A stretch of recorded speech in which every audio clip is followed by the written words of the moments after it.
Si alguien por ahí puede, en volumen muy bajito, conectarse, porfa, al... Ah, creo que no he mandado el link de Zoom. Sí, voy a mandar el link de Zoom y si alguien por favor puede conectarse para que revisemos y nos aseguremos que tengamos audio,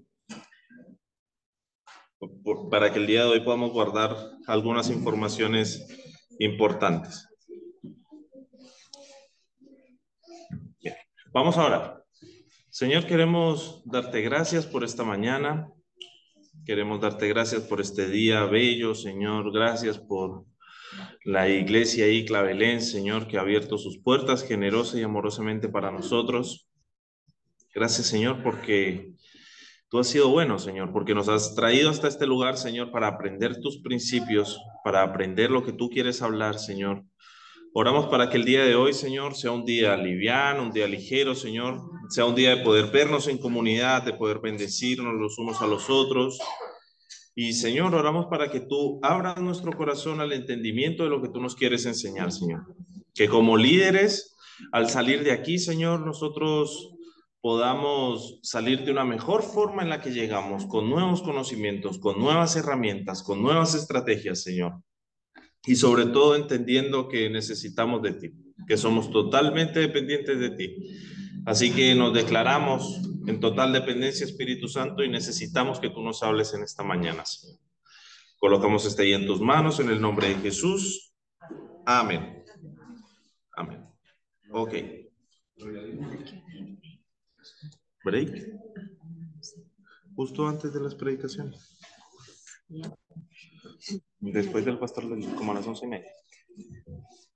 Ya. Ahí debió haber llegado el link de Zoom, ¿cierto? Ya, vamos a revisar si se escucha bien para que podamos aprovechar el récord de la clase. Bien. El día de hoy tenemos varias cositas de las que me gustaría conversar con usted. La primera, me gustaría que repasemos algunas informaciones. Entonces, ya sabe cómo funciona, de la misma forma que ha funcionado en las clases virtuales, de la misma forma que funciona en todas las ocasiones.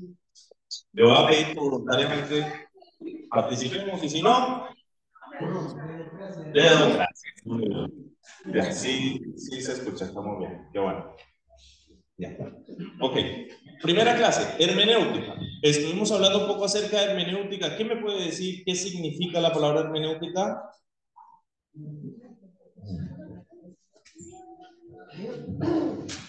Es una palabra bíblica complicada que parece que a veces se la guardan para entre los pastores. Casi. Interpretación de texto. Muy bien, mi hermanita Carola. Tiene que ver con la interpretación de textos. Es la ciencia que se encarga de interpretar, de investigar y de analizar lo que significa un texto.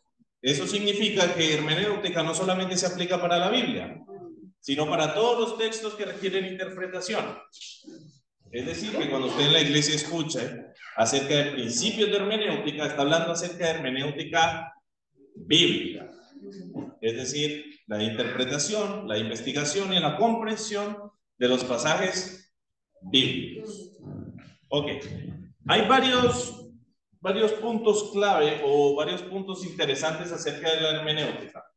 Contexto histórico, género literario, evidencia interna dentro del texto. ¿Quién me puede hablar un poco del contexto histórico? ¿Qué es?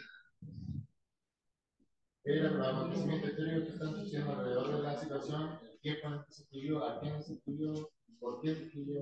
Muy bien. ¿Qué estaba pasando políticamente, económicamente, socialmente? Muy bien. Dígame. Buenos días. En contexto histórico hay tres elementos claves dentro de la hermenéutica. Uno es el contexto histórico, es decir, cuando nosotros vamos a investigar un texto, lo vamos a comprender, vamos a interpretar qué significa un texto. Uno de los tres aspectos claves que nosotros debemos revisar es el contexto histórico. Es decir, tal como decía Daniel, los eventos que estaban ocurriendo alrededor de cuando originalmente se escribió el texto. Ahora, usted estuvo ahí cuando se escribieron los textos de la Biblia? Estaba en el corazón de Dios.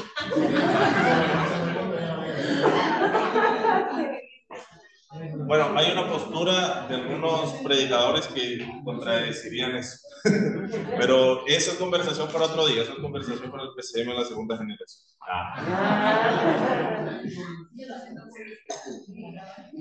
Sí, no sé, aquí tenemos que empezar a hacer ya la publicidad. Tenemos que empezar a hacer la publicidad ya pensando en los hermanos que vayan a tomar el PCM segunda generación, sepan lo que les espera. Bien, dentro del contexto histórico hay varias cositas que nosotros podemos analizar. Por ejemplo, podemos analizar acerca del autor del libro. ¿Cómo sabemos quién es el autor de cada uno de los libros de la Biblia?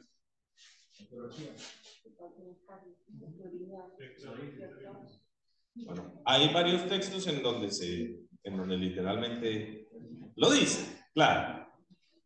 Pablo, siervo de Dios, prisionero de Jesucristo, a la iglesia que está en Tesalónica, no sé. O Pedro, apóstol de Jesucristo, a las 12 tribus que están en la dispersión, no sé. O estimado Teófilo, yo Lucas te escribo. Usted se va a encontrar que hay textos que manifiestan derechamente el autor, quién es la persona que los escribió, pero hay otros que no. ¿Cómo sabemos nosotros en qué época más o menos fue escrito un libro, fue escrito un fragmento de la Biblia, si no aparece el autor que está ahí? ¿Y cómo nosotros podríamos ver una autoría?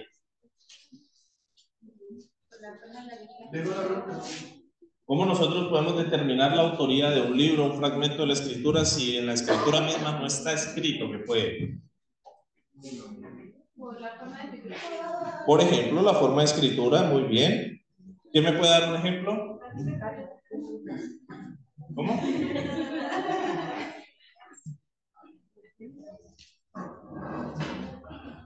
¿Quién me podría dar algún ejemplo?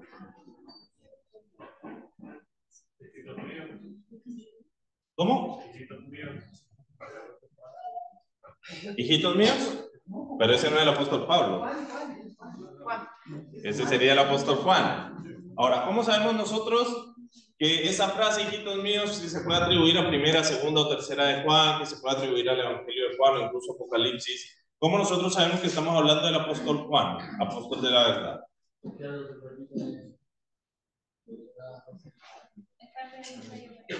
Es parte de su sello personal. Ahora, en el Evangelio de Juan, en el capítulo 21, viste que dice muchas veces el siervo amado que se recostaba en el pecho del Señor y menciona a todos los otros apóstoles menos a uno. Hay uno que se salta el nombre, que si tú lo comparas con los otros evangelios, se salta el nombre y justo ese que se salta el nombre dice, este es el amado, el que se recostaba en el pecho del Señor. Y luego por allá en Juan 21 dice, y este es el que escribió estas cosas. Entonces como que tú empiezas a ligar y a atar cabos, ¿no? Entonces tú empiezas ok, bueno, por aquí está Juan, que por un lado dicen algunos escritos que era hijo del trueno, que andaba orando para que le cayera fuego del cielo a cierta ciudad, pero resulta que en el escrito que él hace, él dice que él es el discípulo amado que se recostaba en el pecho del Señor. Y luego en la conversación que tienen Jesús y Pedro, Pedro le pregunta acerca de Juan y le dice, ¿y este qué? Si yo quiero que él viva hasta que yo vuelva. ¿Y qué? Le responde Jesús. Entonces como que Juan se va intencionalmente omitiendo su nombre, pero se va haciendo presente en el libro. Y luego dice, y este es el discípulo que escribió estas cosas. Y esta misma frase, hijitos míos, o esta es la verdad, tú te la vas a encontrar en otros escritos y tú dices, es la misma persona. Porque todos tenemos un estilo, todos tenemos una forma de hablar, todos tenemos una forma de expresarnos. Hay cosas que para nosotros son como nuestro sello. Y cuando usted empieza a escuchar mucho a una persona, usted se va dando cuenta de cuando algo viene de esa persona y cuando algo no viene de esa persona. De hecho, todos pudieron hacer sus sermones, ¿cierto? ¿Están sus sermones listos? ¿Sí? Sí, porque ahora vamos a estar hablando acerca del modelo de evaluación del sermón. ¿Ya? Entonces, bueno, Y acuérdense que estas hojitas yo me las tengo que quedar, porque después yo tengo que tomar, no sé, vamos a poner un ejemplo. Nombre del predicador, Laurita Sarmiento. Área a evaluar por mejorar en crecimiento y dominado. ¿Se entiende qué significa esto, cierto? Intenté hacerlo en un lenguaje lo más afirmativo posible para que no vayamos a tener inconvenientes.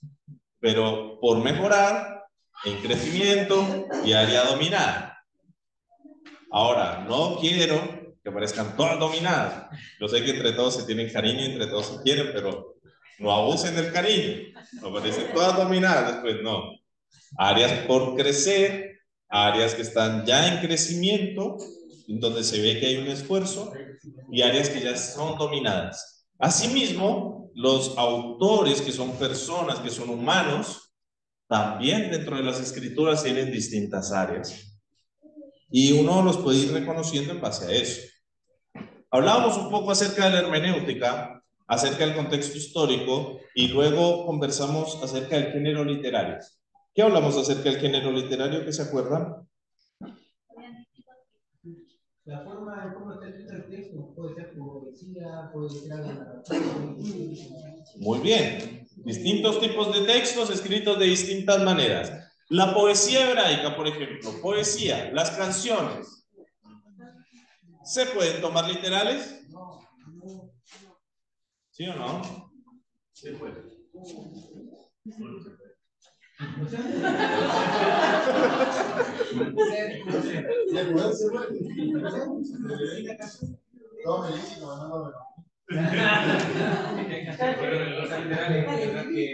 Se puede interpretar como metáfora o... A ver, ¿quién me puede dar un ejemplo de una parte que se puede tomar literal?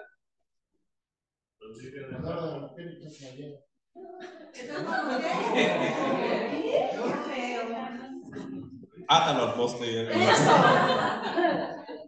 Vamos a soltar. Ezequiel. Eso no es literal. A ver, ¿quién me puede dar un ejemplo de algo que se puede tomar literal en la poesía? Tampoco es literal. Porque tú no eres una oveja.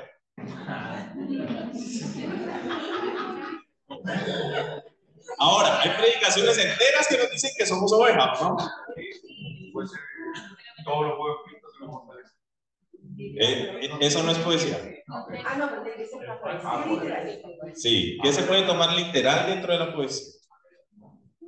Porque eso no es poesía, eso forma parte de una carta. Sí, puede ser alguna dependencia, la dependencia que yo tengo reconocimiento. Muchas veces, no sé, socórreme, a veces en algunos salmos dicen que son algunos cantos, generalmente dicen, Señor, no te pides de Dios, socórreme, o tú eres fiel, y se empieza a decir. Ok. Puede ser, claro, lo que dice que dice Cantares llamado.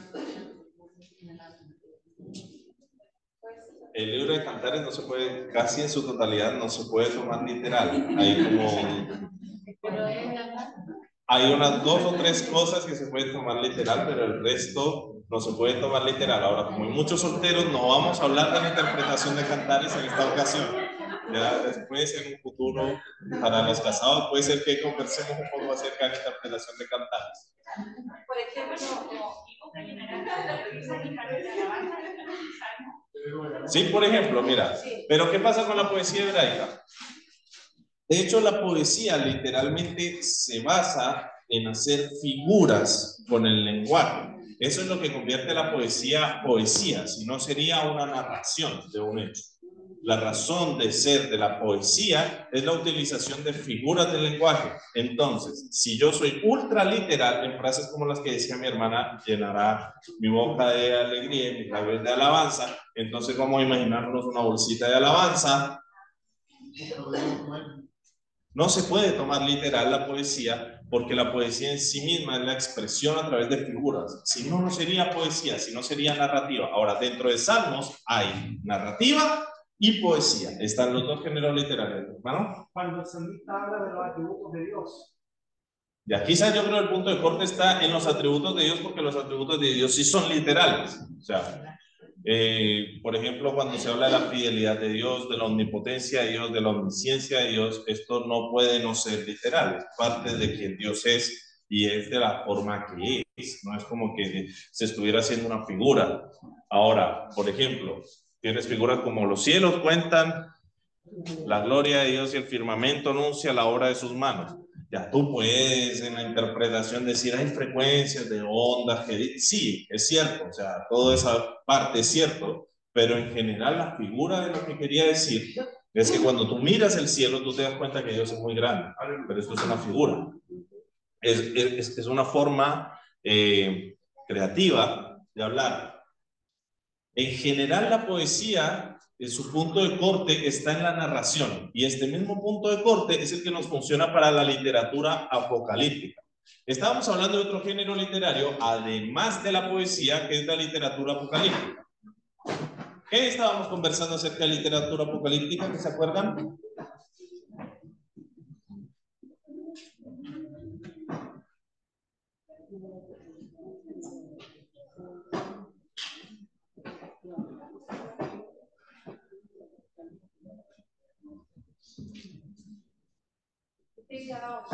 Como primera de Tesalonicenses. Okay. Y también segunda de Tesalonicenses. Segunda de Pedro. Claro, eso también. Algunas partes de los escritos de Daniel. El libro Apocalipsis después del capítulo 4.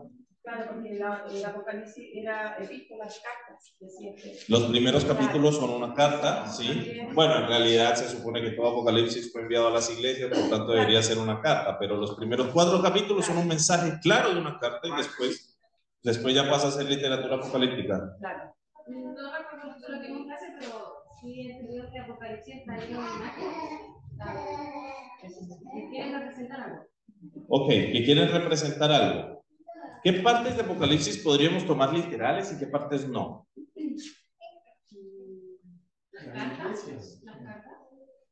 Por ejemplo, los primeros capítulos, las cartas. Ahora, las cartas igual están llenas de figuras. El resultado final.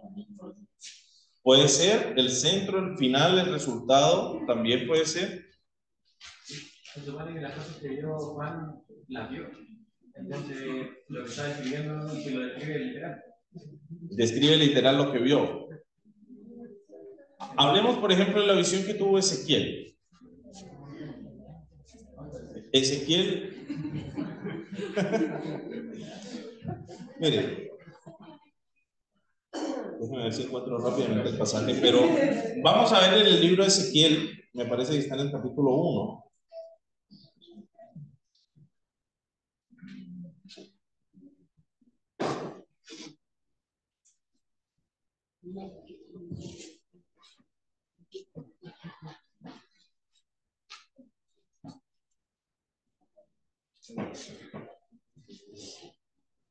Ezequiel capítulo 1, versículo 15. Mientras yo miraba a los seres vivientes, he aquí una rueda sobre la tierra junto a los seres vivientes a los 4 lados. El aspecto de las ruedas y su obra era semejante al del color del crisólito, y las 4 tenían una misma semejanza, su apariencia y su obra eran como rueda en medio de ruedas. ¿Podemos tomar literal esa visión?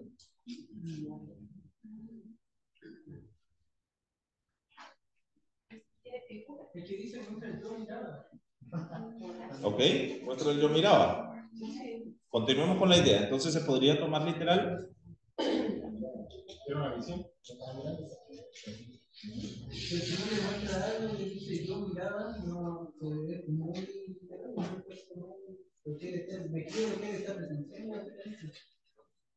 ¿Qué opinan ustedes?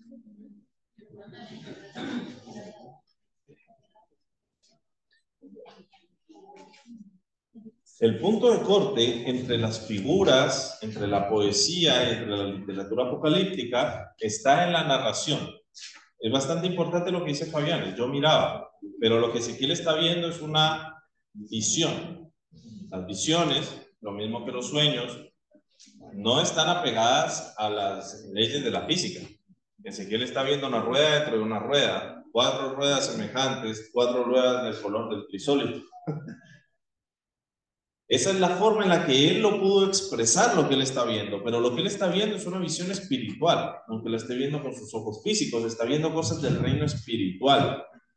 Y lo único que la gente o el ser humano ha podido hacer es tratar de hacer una figura acerca de lo que ha visto o lo que Dios le ha permitido ver del mundo espiritual. Y el ejemplo más claro de una figura es cuando Moisés hace el tabernáculo. Dios le dice a Moisés, haz el tabernáculo conforme a todas las cosas que viste. Y luego el Nuevo Testamento declara el tabernáculo como una figura de lo que está en el reino de los cielos. Entonces, en sí misma la visión no podría ser literal porque es una figura de lo que está en el reino celestial, pero sí fue que literalmente lo vio, no es que se soñó que lo vio, está dentro de la narrativa, él lo vio y esto fue un evento real, esto no fue un evento imaginario. Entonces, ¿cómo nosotros podríamos hacer para diferenciar o ver los puntos de corte entre una figura, entre una poesía o entre una literatura, donde nosotros podemos tomar literal o no aspectos dentro de la literatura apocalíptica? Si ustedes se dan cuenta, gracias a que esta línea es muy difusa, es un poco compleja de entender, hay mínimamente 4 grandes posturas acerca de la interpretación de Apocalipsis, que también en el PCM2 lo van a... Pero hay personas que piensan respecto a Apocalipsis, por ejemplo, que todos los eventos que están ahí narrados ya ocurrieron en el primer siglo, que falta solo el regreso del Señor. Hay otros que piensan que son eventos cíclicos, que se repiten una y otra y otra y otra vez. Y hay otros que piensan que se han repetido a lo largo de la historia o que han ido aconteciendo a lo largo de los siglos y de hecho ubican estos tiempos como los tiempos donde ya se han cumplido la mayoría de las cosas y luego toman un versículo que dice que no pasarán todas estas cosas antes que termine esta generación, entonces vendrá el fin. Y entonces dicen, no, pero falta que ocurra todo en un solo lapso de tiempo de una sola generación para que entonces venga la segunda venida de Cristo. Y hay otros con otra interpretación que dicen, no, esto es una obra de teatro, es idealista y tiene que ver con el crecimiento y la madurez del cristiano, donde Cristo vence la carne dentro del corazón del hombre. ¿Cuál sería la interpretación para eso? Es aquí en donde todos nosotros tenemos una labor, tenemos una responsabilidad delante del Señor, que es estudiar, buscar la información en su contexto, preguntar, inquirir en el texto, tal como dice el libro de Esdras, el capítulo 7, versículo 10, que Esdras preparó su corazón para inquirir en la ley del Señor, para cumplirla y después para enseñarla a los demás. Y esta es la responsabilidad que nosotros tenemos. Ok, género literario. Contexto histórico, los eventos que rodean el texto que está escrito. Género literario tiene que ver con el tipo de escrito que está hecho. Cartas, epístolas. ¿Qué son? Cartas. ¿Cómo es la estructura de una carta? Presentación, muy bien. Autoría, saludo, cuerpo de la carta y despedida o conclusión. Despedidas finales. Fechas. Ahora, las cartas de estilo griego koiné, que son las cartas que están en el Nuevo Testamento, no tienen el mismo modelo de carta latina que manejamos nosotros. Es un poquito distinto. Mismo así, contiene casi los mismos elementos: autor, saludo, agradecimiento, cuerpo de la carta, conclusión. Más o menos es la misma idea. Hay algunas cartas en la Biblia que les falta alguno de esos aspectos. No sabemos si es que se perdió, si es que intencionalmente no está. Pero, por ejemplo, la carta a los hebreos no contiene la autoría. Y tú le puedes preguntar a tu pastor, pastor, ¿quién es el autor del libro de Hebreos? Y tu pastor puede ser que tenga una postura y te va a decir, tal persona. Pablo, Silas, Lucas, ¿quién era? Apolo, Priscila. Que de hecho hay quien defiende que fue Priscila, precisamente evitó colocar su autoría por el hecho de la costumbre de no escuchar a las mujeres Entonces, ¿quién fue? No lo sabemos. Porque fue alguien muy entendido en las cosas del templo, fue alguien muy entendido en las cosas del tabernáculo. Quizá pudo haber sido Bernabé, que era un levita. Quizá el apóstol Pablo, que fue criado a los pies de Gamaliel. Pero si tú tratas de buscar dentro de Hebreos quién escribió la carta, no lo vas a encontrar. Distinto a, por ejemplo, cuando tú miras el libro de Gálatas, cuando tú miras Efesios, cuando tú miras Tesalonicenses, que literalmente Pablo se presenta. O cuando tú miras la carta del apóstol Pedro, que literalmente el apóstol se presenta. O cuando tú miras Apocalipsis, yo, Juan, estaba en la isla de Patmos. Es como decir, no, fue Pablo disfrazado de Juan, ya es buscarle mucho la vuelta, así, ya es buscarle mucho la vuelta. Si ahí dice literalmente que fue Juan, es porque fue Juan. O por ejemplo, nosotros sabemos de la autoría de Moisés en el Pentateuco. ¿Por qué? Porque la misma Biblia narra que Moisés estaba escribiendo la historia, las costumbres y las leyes del pueblo durante el tiempo del Sinaí y después en las llanuras de Moab cuando escribe Deuteronomio. Ahora, todas las historias que aparecen en el libro de Génesis no necesariamente vinieron de Moisés directamente. Muchas de ellas tienen que ver con tradiciones orales que iban de generación en generación en el pueblo hebreo y Moisés las compila todas en escritos. Lo mismo ocurre, por ejemplo, con el libro de Job. El libro de Job se cree que fue una tradición oral que pasó de generación en generación hasta que fue compilado. El problema con el libro de Job es que no se sabe quién lo escribió. Entonces pudo haber sido muy antes de Moisés, en los tiempos de Moisés, y hay quienes creen que fue durante el tiempo de Nehemías. Así que está un poco difícil saber cuándo se escribió. Que sí se sabe es cuándo ocurrieron los eventos, porque sí pone un contexto acerca de los eventos que estaban ocurriendo. En la tierra de Ur, de los caldeos, en tierra de Ur había un hombre llamado... Y cuando tú analizas la cultura del libro de Job, por ejemplo, tú te vas a dar cuenta de más o menos el tiempo cuando la historia comenzó a darse a conocer.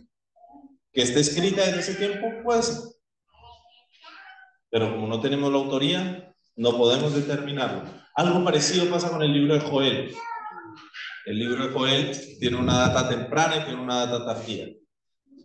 Todas estas son posturas. Y cuando nosotros empezamos a revisar una u otra cosa, nosotros nos vamos a dar cuenta que requerimos investigar, requerimos aprender contexto, requerimos aprender género literario para entender de qué se trata el texto. Porque si nosotros lo llevamos actual a nuestra época, sin revisar los principios que funcionaban para ese tiempo, corremos un grave peligro de malinterpretar el texto, de que el texto quede fuera de lugar, que el texto quede fuera de orden. Hablamos un poco acerca de las leyes, ¿se acuerdan? ¿Se acuerdan o ya los perdí?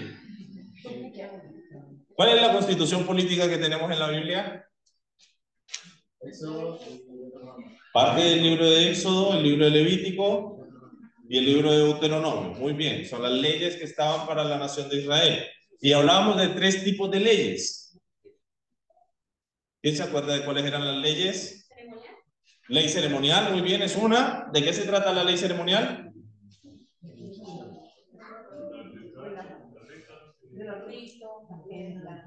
Los ritos y todo lo que tenía que ver con el templo, sacrificios, ofrendas, todas estas cosas. Había otros 2 tipos de leyes. Leyes sociales, muy bien. ¿Y para qué eran estas leyes sociales? Para la convivencia del pueblo. Y que hacían a Israel diferente de las otras naciones de la tierra. Y había otro tipo de ley llamada las leyes morales. Y estas leyes morales eran para guardar la santidad. Nosotros, como, bueno, la tradición cristiana, los patristas, llaman a los gentiles, a los que conocieron el evangelio, los hijos de Noé. nosotros, como, porque no sé si aquí hay alguien judío, algún hebreo, hijo de judíos. Todos hijos de Noé. Nosotros no somos de la nación de Israel. ¿Estamos claros con eso, cierto? ¿O hay alguien aquí que sea judío del primer siglo? No. Todos nosotros estamos fuera de la cultura israelita en este momento. Tú me puedes decir así, pero somos parte de la Israel celestial. Sí, ok. Sí, pero tú sabes lo que quiero decir. No somos de la cultura judía, de la cultura judía hebraica. Eso significa que hay leyes que para nosotros aplican y para nosotros no aplican, porque en la constitución de la nación habían distintos tipos de leyes. ¿Cuáles son las leyes que aplican para nosotros? Las leyes morales que cuidan nuestra santidad. Muy bien. ¿Y qué tipo de leyes no aplicarían para nosotros? Las ceremoniales. Excelente. ¿Por qué?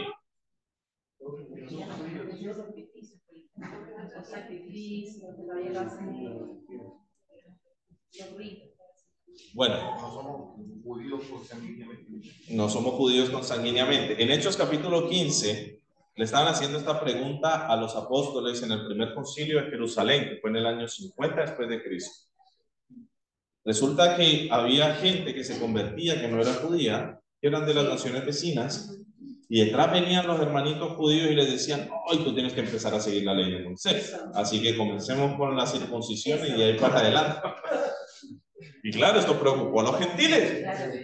Cualquier gentil se preocupa si no está en su cultura. Es como que viniera alguien y nos dijera a nosotros: bueno, los varones hagan una fila aquí que los vamos a circuncidar a todos. Vamos a leer Hechos 15. Espérame. Así que fueron y le preguntaron a los apóstoles: ¿qué hacemos? ¿Esto es o no es? ¿Cuáles son las leyes que se siguen y cuáles son las leyes que no se siguen? Así que los apóstoles les hacen una respuesta. Los apóstoles les dicen a los que les habían ido a preguntar, que en este caso eran Pablo y Bernabé. Eran Pablo y Bernabé, que habían ido desde la iglesia de Antioquía a preguntarle. Y les dicen: miren, con respecto a los gentiles, porque los judíos tenían que seguir cumpliendo la ley de Moisés, pero con respecto a los gentiles, absténganse de ahogado, absténganse de sangre y vivan en pureza sexual. Eso fue lo que les pidió. Y con lo demás, literalmente la carta dice: con lo demás, pasadlo bien. Literalmente está escrito: pasadlo bien. O sea, y al comienzo de la carta aparece: nosotros no quisimos imponerles ninguna carga. ¿Y amén? ¿A quién le gusta aquí las costillitas de cerdo a la parrilla?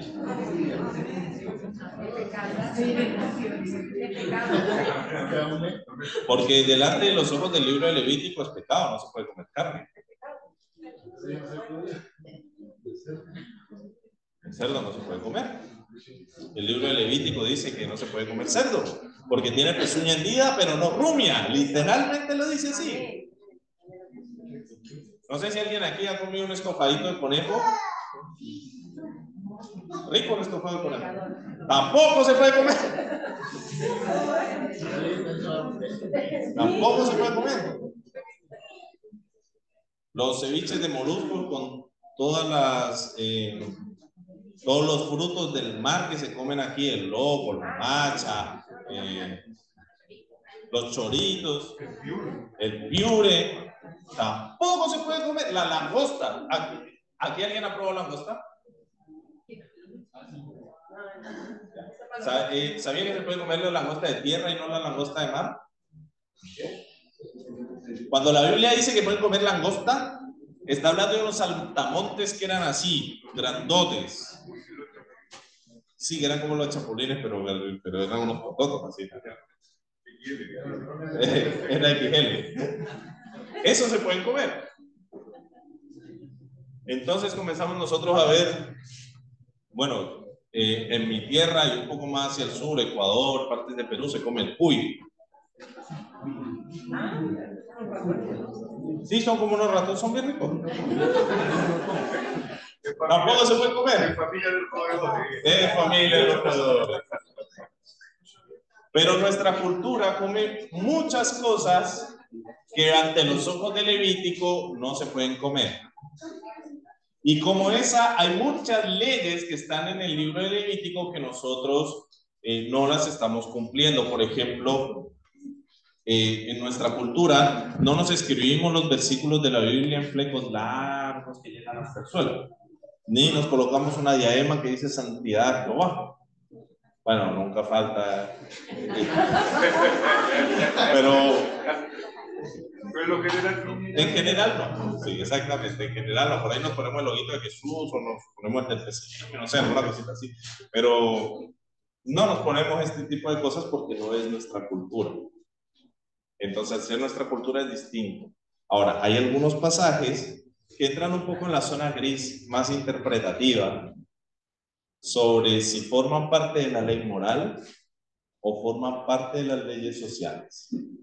Por ejemplo, no harás marca en tu cuerpo, ni te cortarás en honor a un muerto. Yo Jehová. Ese es el pasaje que se utiliza para decir que el cristiano no se puede tatuar. ¿Esto forma parte de las leyes sociales o las leyes morales?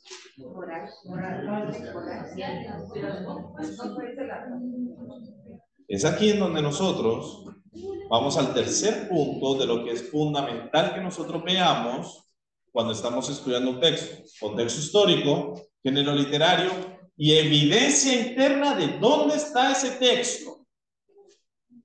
Tú miras lo que está antes del texto y lo que está después del texto.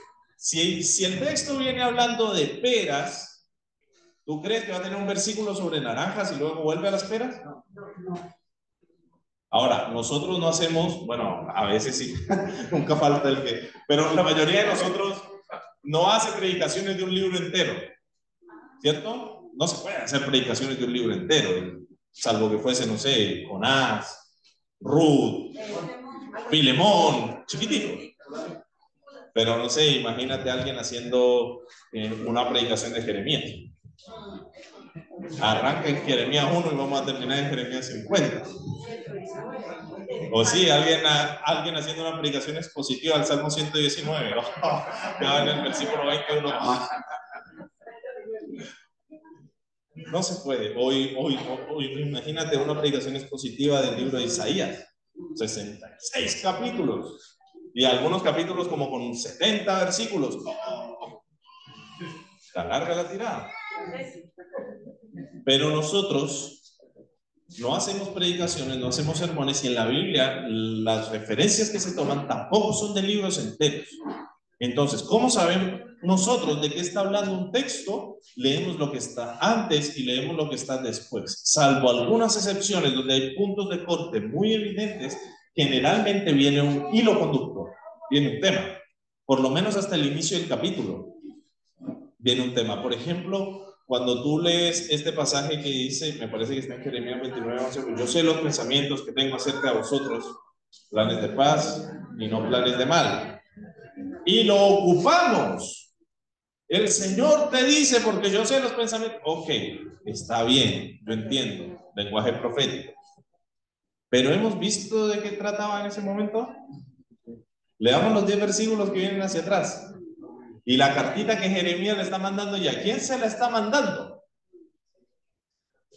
Porque eran cautivos, estaban secuestrados. Y Jeremías literalmente le está diciendo, van a pasar 70 años con ustedes secuestrados. Entonces el que se fue aquí jovencito, con 15, 16 años, va a volver con 85, 86. A esa persona es a quien Jeremías le está diciendo, yo sé los planes que tengo, planes de paz y no planes de mal. No es lo mismo. Ahora, si nosotros investigamos, si nosotros aprendemos, si nosotros formamos un concepto claro acerca de lo que queremos decir, entonces nosotros vamos a entender de una mejor manera la interpretación de los textos. 3 aspectos claves que son los géneros literarios, el contexto histórico y la evidencia interna. Luego hablamos un poco acerca de exégesis. ¿Qué es exégesis? Bien, desglosar un texto para analizarlo bien. Y ahí nosotros teníamos algunas técnicas o algunos métodos. Por ejemplo, el análisis gramatical. El por qué, el cómo, el cuándo, el dónde. Preguntarle al texto y comparar diferentes traducciones. Habían traducciones que son literales. Y hay otras que explican un poco mejor, que son un poco más comentadas acerca de qué es lo que significa el texto. Y hablamos de algunas frases que para nosotros no tienen sentido. Por ejemplo, cuando en el Antiguo Testamento dice, y fue y se cubrió los pies. ¿Qué significa fue y se cubrió los pies? Al baño, que estaba haciendo el número 2. Se cubrió las patitas. Eso significa. Entonces, cuando tú lees, por ejemplo, que Saúl está persiguiendo a David, y Saúl entra en la cueva para cubrirse los pies y David está escondido y está detrás de Saúl con todos sus hombres. Saúl está en una posición tremendamente vulnerable. Saúl se está cubriendo los pies. Ahora, ¿qué significa cubrirse los pies? Ahora, la Biblia dice, por ejemplo, y conoció a Adán a su esposa. ¿Qué significa este conoció? Que tenía relaciones sexuales con ella. O por ejemplo, y David consoló a Betsabé, que también tuvo relaciones sexuales con su esposa Betsabé. O por ejemplo, o José con María. O por ejemplo, cuando Isaac dice que se consoló de la pérdida de su madre llevando a Rebeca a la tienda. O por ejemplo, la costumbre de las mujeres. ¿Qué es la costumbre de las mujeres? La menstruación. Hay cosas que son culturales, que si tú las traduces literalmente, pero no investigas, pero no averiguas, pero no estudias de qué se trata, no vas a entender de qué se trata. Entonces uno puede pasarse rollos, ¿cuál será la costumbre de las mujeres? Pero, ¿y qué costumbre tendrán las mujeres de ese tiempo? ¿Será el pelo? ¿El velo?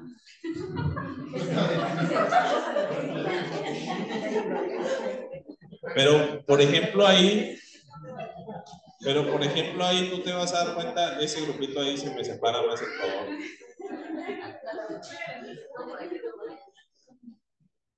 Pero ahí tú te das cuenta que hay cosas que en nuestra cultura son distintas.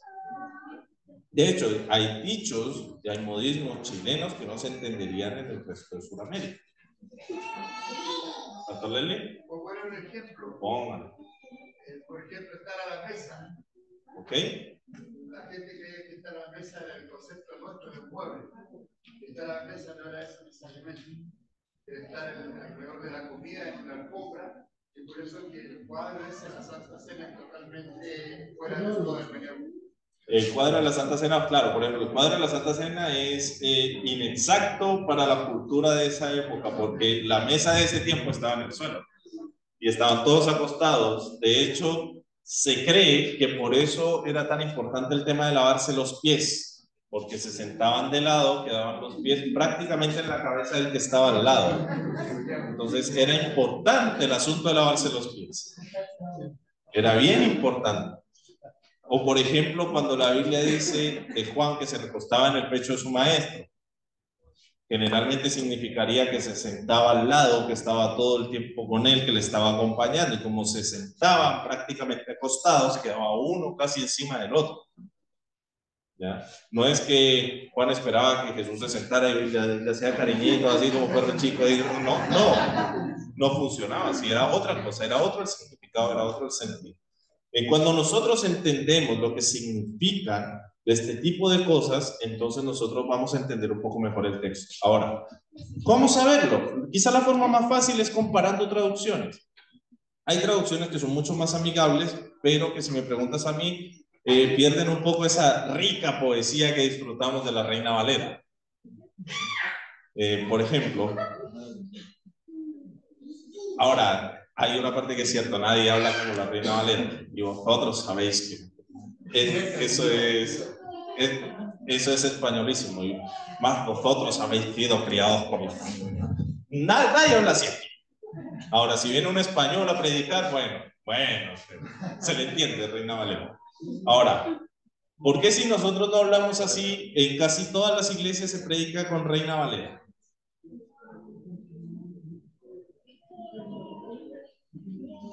Dicen que es como la traducción más fiel, lo que generalmente se conoce. Dicen que la Reina Valera es como la traducción al español más fiel al espíritu. Por eso, como que con esa se van a la segura. Ok, bien, porque puede ser la traducción más fiel. Muy bien, ¿qué más? Es la que más se conoce, es la que lleva más tiempo. La Reina Valera es la que está más difundida, la que lleva más tiempo trabajando. ¿Está mal predicar con Reina Valera? No. Nosotros enseñamos con Reina Valera. Cuando usted le digo ahora su Biblia en tal pasaje, leemos Reina Valera. Pero, si usted predica con Nueva Traducción Viviente, con NBI, con Reina Valera, por amor a sus hermanos que tienen una cultura, porque si usted va y le predica a la hermanita que lleva 50 años de su vida leyendo Reina Valera, oye, ¿qué necesidad de venir de chocarle los carritos con otra versión? Predíquele en Reina Valera, ¿cuál es el problema? Ahora, usted en su estudio en casa, lea NTV, NBI, LBLA, TLA,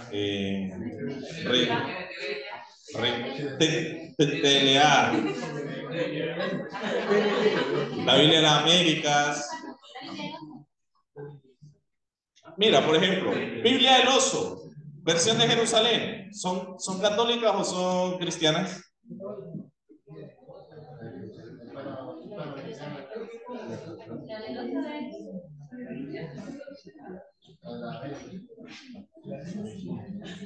¿Estaría mal leer una versión católica?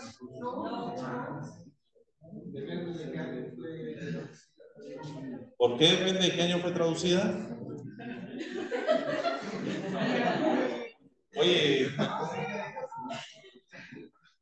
en el campamento de jóvenes yo estaba utilizando una pelota me van a conseguirme una pelota. Una naranja. ¿Pero por qué depende de la traducción? Porque podemos tomar ciertos concilios que nosotros como cristianos estamos de acuerdo. La verdad es que me acuerdo de que concilio en adelante se agregaron otras cosas. ¿Quién te enseñó los concilios?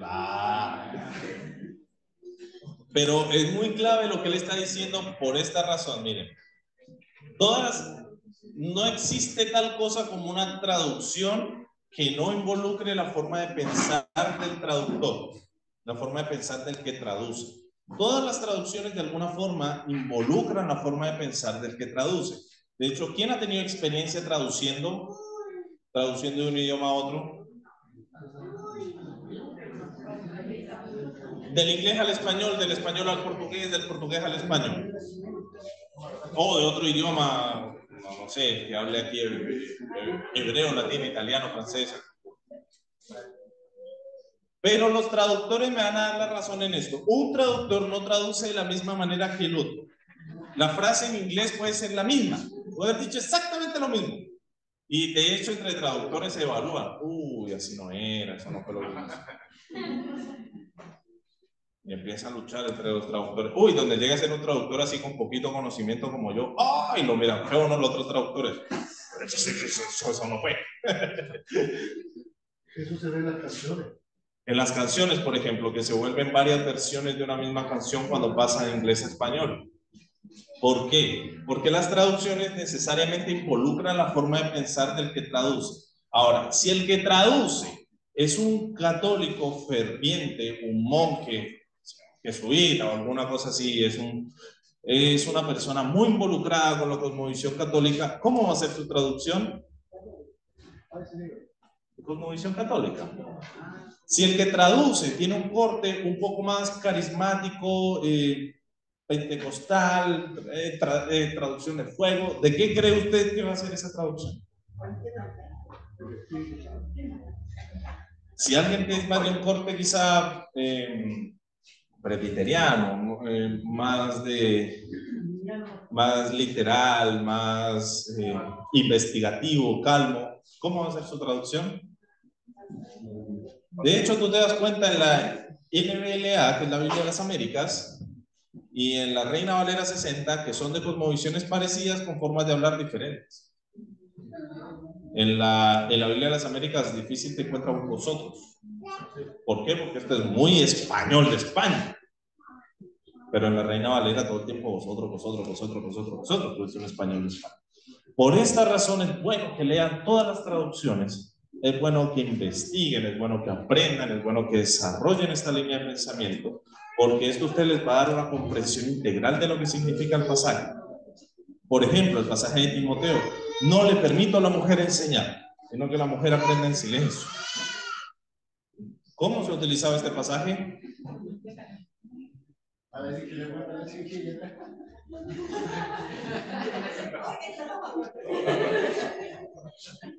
La interpretación de este pasaje se ha dado mucho en base a la cosmovisión de quien, ni siquiera en base a la cosmovisión de quien lo tradujo, sino en base a la cosmovisión de quien lo lee. Y en base a la cosmovisión del que lo lee, en base a la cultura de la iglesia a la que pertenece, de la denominación o la corporación o la línea con la que fue formado, así lo interpreta. Y así lo interpretamos nosotros. Por eso también se recomienda que usted no salte directamente a los comentarios bíblicos para una interpretación. Vaya al diccionario, entienda lo que significa en el lenguaje original, pero no vaya directamente a los comentarios, porque los comentarios le van a dar la cosmovisión del comentarista. Le van a decir cómo piensa el comentarista, cómo piensa John MacArthur, cómo piensa Jimmy Swaggart, Wilkinson, Stanley, Henry, Matthew Henry. ¿Quién ha utilizado alguna vez el comentario de Matthew Henry? No es lo mismo buscar un mapa, buscar un diccionario, entender lo que significa la palabra original, que ir al comentario, porque en el comentario tú vas a leer lo que el comentarista piensa acerca del asunto. Que no está mal, está bien, pero esto tiene que ser un recurso secundario. Nuestro recurso primario tiene que ser la investigación propia, la interpretación de la escritura. Y sinceramente, si vas a buscar una segunda opinión, búscala en tu pastor, en tu iglesia. Es más cercano a tu cultura y entra con menos conflicto y con menos problema. Contrario a la exégesis está la eisegesis. ¿Qué es la eisegesis? Dentro de la exégesis que hay un subtítulo. Análisis de pasaje específico, importancia de la exégesis. O antes quizá.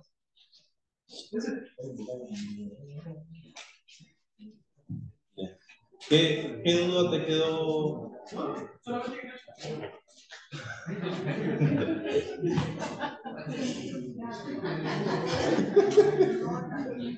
No, muy bien. Paralelo a la exégesis y contrario, antitético, es la eisegesis. La eisegesis viene siendo la mala interpretación bíblica, es decir, la interpretación bíblica fuera de estos tips, fuera de estos conceptos, ¿cierto? Y este es el gran peligro que nosotros tenemos que evitar. ¿Qué puede producir una eisegesis? Mala enseñanza, muy bien. ¿Qué más? Confusión. Manipulación. Yo una vez escuché para hacer específico, en la vida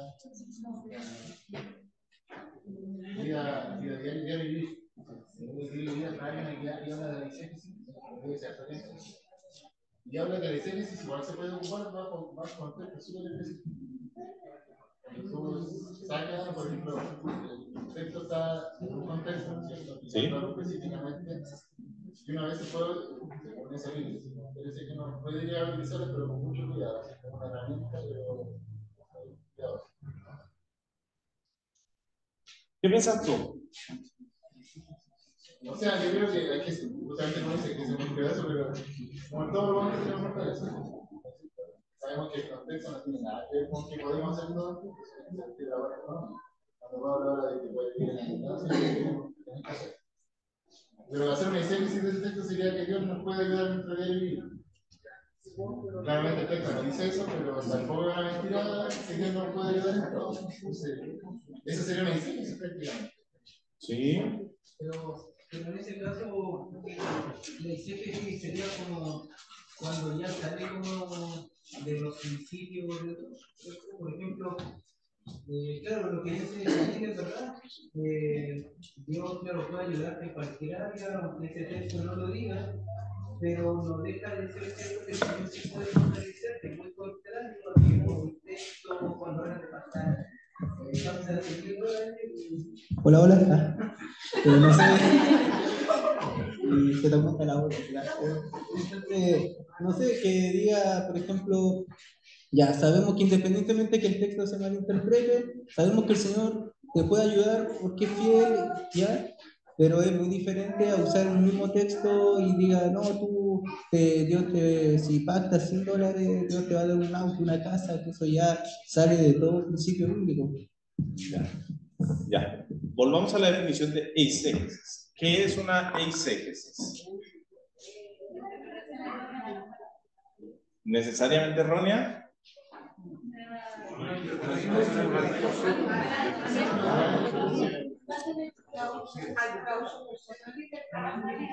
interpretación fuera del contexto.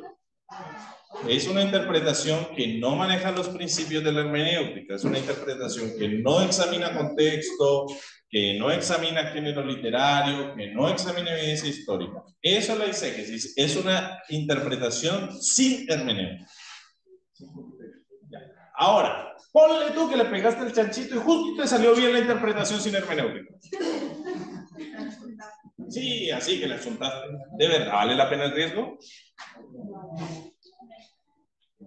¿Es matemáticamente posible? Sí. Estadísticamente es posible hacer una interpretación sin contexto, sin género literario, sin hermenéutica. Es perfectamente posible.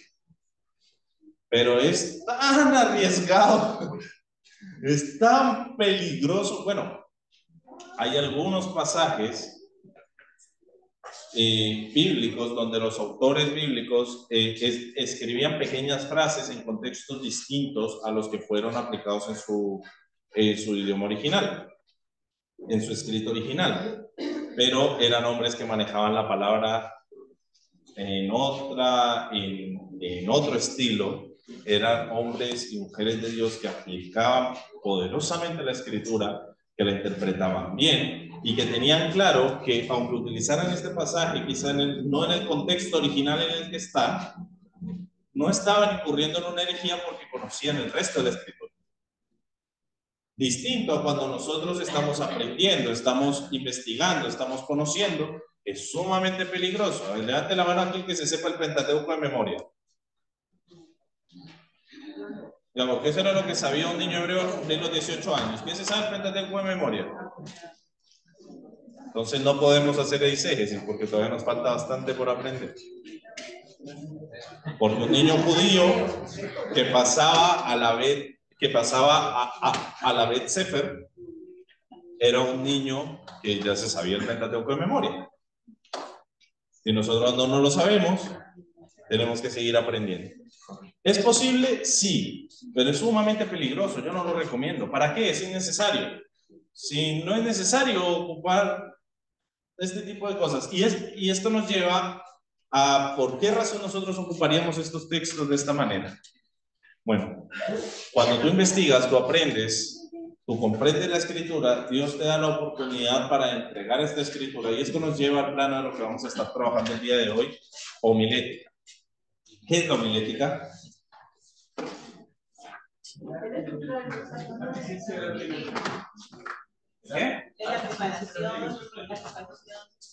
Arte y ciencia de la predicación, la preparación de sermones, de eso se trata. Eso es la homilética. Viene de una raíz que los patristas ocupaban una palabra llamada homilia. Y esta homilia eran los sermones que se hacían sumamente largos. Por ejemplo, las homilias de los papas, las homilias de los patristas, que tenían que ver con estas cosas. Y a partir de ahí surge la palabra homilética. Dentro de la homilética,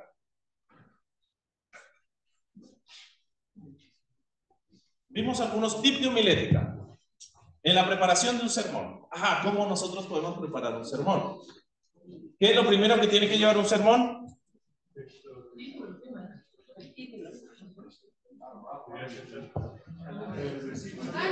Si tiene, bien, sí, no, sí. Eso es de lo que trabajamos con el Felipe, con la hojita, sí. Bueno, pero el gancho está dentro de algo. No. El versículo clave. Tampoco, casi. Los sermones tienen 3 partes. Introducción. Número 1, la introducción. Luego, el desarrollo del sermón. Muy bien. Y al final, conclusión. Excelente. Ahora sí, dentro de la introducción, ¿qué nos encontramos en la introducción? El gancho. Muy bien. ¿Qué más? El título de la prédica. El tema, en caso que sea una prédica de tema. Muy bien. Saludo, versículo clave, la oración. Y por ahí habían mencionado uno. Mínimo deducible. ¿Quién dijo esa? Con una estrellita para cosas. Las ilustraciones todavía no se van dentro del cuerpo de la prédica. ¿Qué es el mínimo deducible? La frase que se repite durante todo el sermón. Es una frase que nos resume todo el sermón. Es como el tema. El pecado. Ahora, por ejemplo, si tú vas a hacer una prédica sobre el pecado, tu mínimo deducible no puede ser el pecado. Pero sí una frase que dice el pecado, por ejemplo, el pecado es, o la paga del pecado es muerte, o pecado es errar al blanco. Esa es la definición, es una de las definiciones en griego para pecado. Hamartia, me parece que era la palabra, ¿cierto? Hamartia.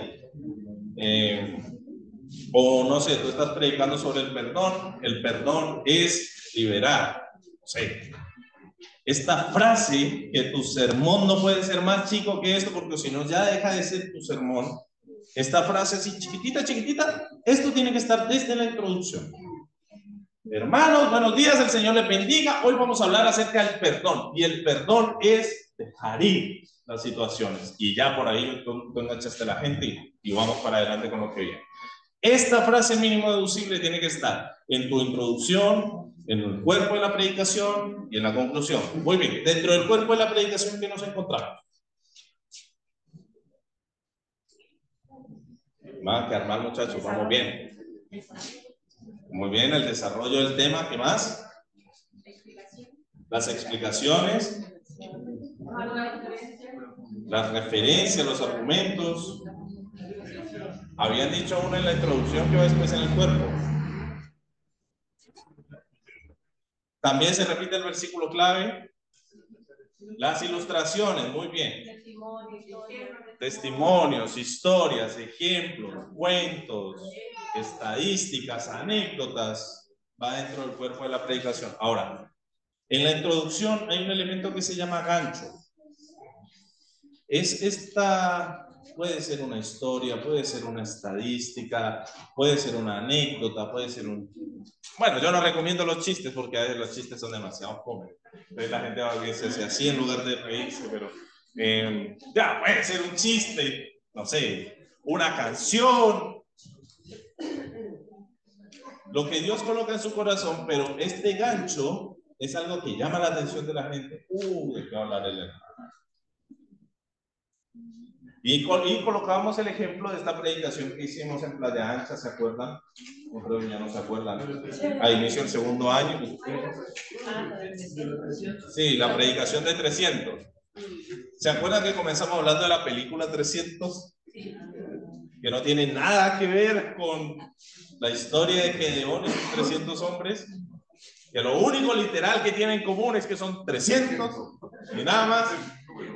El puro número es lo único que tienen en común. Pero ese gancho como que llamó la atención. Y como, ay, a ver. Incluso los puse de pie y los puse a marchar. Ay, ya no se acuerdan. Si quieren marchamos de nuevo.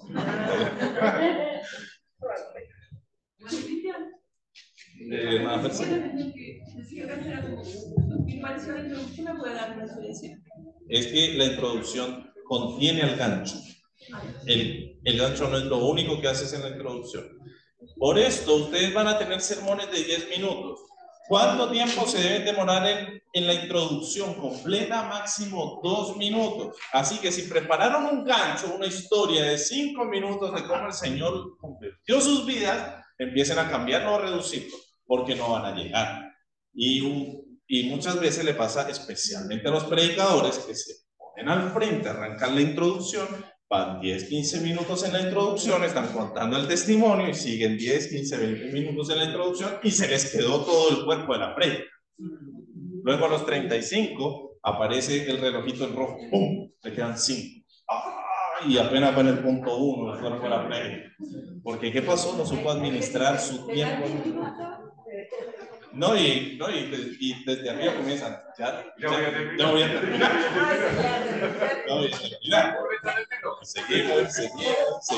Seguimos. Cuando tú tienes un buen manejo de la introducción en el tiempo, tienes más espacio para el cuerpo de tu predicación. La idea de un cuerpo de predicación es que tenga 3, 4 puntos máximo en una prédica de 40 minutos. Ustedes tienen 10, así que con 2 puntos está bien. Porque si no, no los van a poder explicar. De hecho, el gran desafío son las predicaciones cortas, no las predicaciones largas. Las predicaciones largas son fáciles de hacer. Porque sobre todo al que le gusta hablar en público, se planta, se sube, saluda, mira para arriba y ya pasaron 7 minutos. No sabe cómo, pero ya pasaron 7 minutos. Es impresionante cómo pasa el tiempo hablando en público. Entonces se debe ser sumamente ordenado con lo que se va a decir. Me preguntan a mí, a mí me gusta ser predicador corto, no me gusta ser tan larguero. Creo también y sobre todo porque yo soy bastante leer al público, así como les está pasando a algunos ahora, que apago esta cosita ya. ¿Qué comienza? Y luego apoyar al de al lado y se me empiezan a distraer y bótese con confianza, mija, si de eso estamos hablando. Entonces, a veces nosotros nos vamos en el tema de la introducción. Ok, pasemos al cuerpo. 2 puntos para una predicación corta, 3, 4 para una predicación un poco más larga. La idea de cada punto es que tenga ilustraciones. Yo les recomiendo la ilustración que sea corta, efectiva y eficiente. Al punto, a lo que tiene que ir. Porque a veces la ilustración se vuelve una historia larga y ya contaste una historia larga en tu testimonio para comenzar y luego vamos otra historia larga y se te vuelve un hilo de historia en la cuestión y ya llevas 40 minutos, estás en el primer punto y todavía estás contando la historia de cómo recibiste ese punto. Te deja poco tiempo para la conclusión. Yo recomiendo 20% del tiempo en la introducción, 20% del tiempo, 40% del tiempo en el cuerpo y 20% del tiempo en la conclusión para que te deje otro 20% para lo que Dios te mande hacer. Orar, cantar, ministrar, llamar al frente, no sé, lo que Dios coloque. En este caso, por ejemplo, nosotros tenemos el libro. Nos decimos que el Señor por ejemplo, un sermón de 10 minutos vendría a ser casi como un devocional, ¿cierto? Claro. ¿Cuántos minutos deberías ocupar en tu introducción? 2 minutos. 2 minutos. ¿Y en el cuerpo? 4 a 6 minutos. De 4 a 6 minutos. ¿Y en tu conclusión? 2 minutos más. Y entonces, ¿cuánto tiempo vas a ocupar al final? 20 segundos.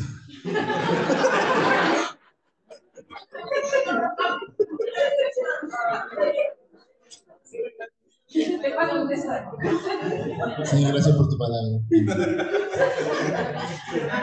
Pero mira, un predicador eficiente en 10 minutos hasta ahora por la predica. Y de hecho, cuando aprendemos a dominar el tiempo, porque, mire, le puede pasar a cualquiera. A cualquiera le puede pasar. Vas a una iglesia invitado a predicar y te dicen, ya hermano, tiene 50 minutos. Tú preparas tu material para 50 minutos. 6 puntos, historia larga al comienzo, buen tiempo de administración al final, te preparas. Y luego el hermano ministro de la alabanza la tiró larga. Y luego todos los hermanitos empezaron a dar gracias. Y luego salió justo el del testimonio y se demoró 15 minutos en el testimonio. Y después el pastor te dice, ¿sabes qué, hermanito? 30. ¿Qué haces con todo tu material?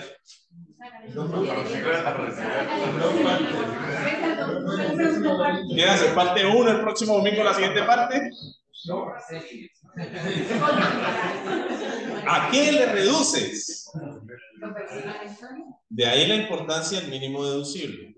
Cuando tú entiendes cuál es la frase central de tu prédica, tú puedes hacer una prédica de 1 minuto, de 10, de 15 minutos, porque la idea central es una sola.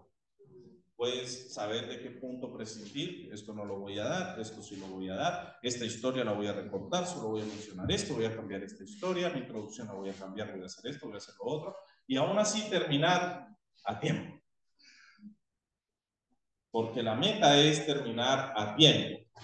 Yo sé que tú me puedes decir, no, pero es que cuando el espíritu se mueve, todo eso te lo creo.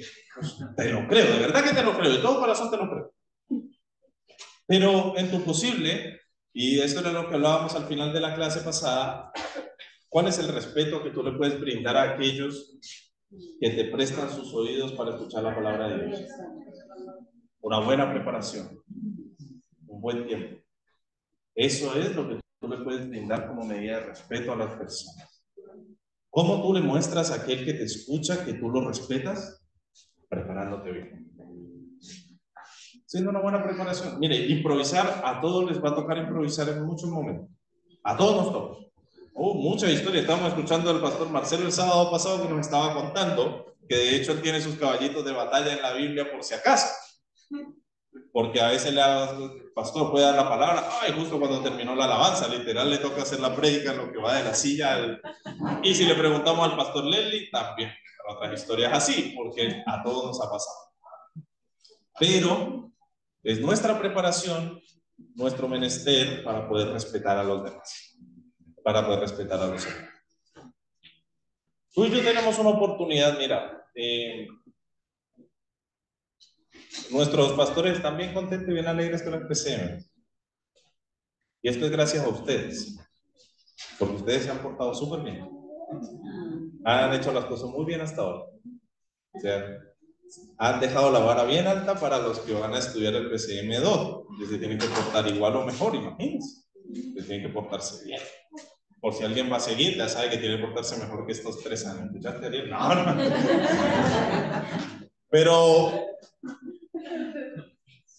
Pero una vez que tú termines este PCM, de hecho ya con los muchachos con los que estamos haciendo los proyectos, tu pastor ya está contando contigo. Ya dice, ok, tú te capacitaste, ya, ven a predicar. Tú te capacitaste, ya es el momento que tomes el brazo de misiones. O te capacitaste ya, ¿y que tienes que tomar este liderazgo?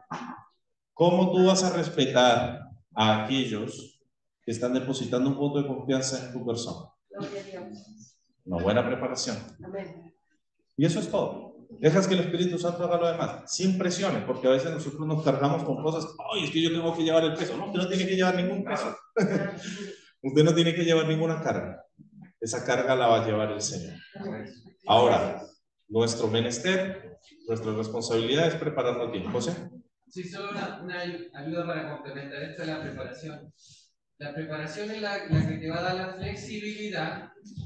La preparación es la que te va a dar la flexibilidad para ajustarte a todos esos cambios, incluso sobre todo cuando el Espíritu Santo interviene.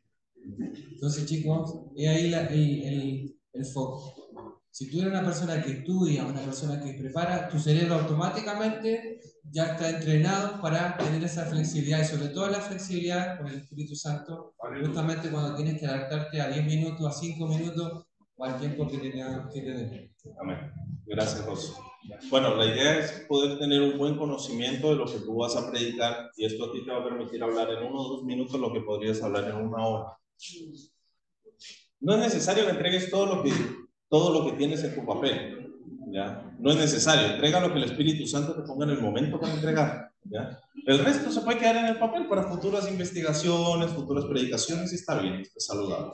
Hablamos de 3 tipos de predicaciones: predicación expositiva, predicación temática y predicación circular, o sermón expositivo, sermón temático y sermón circular.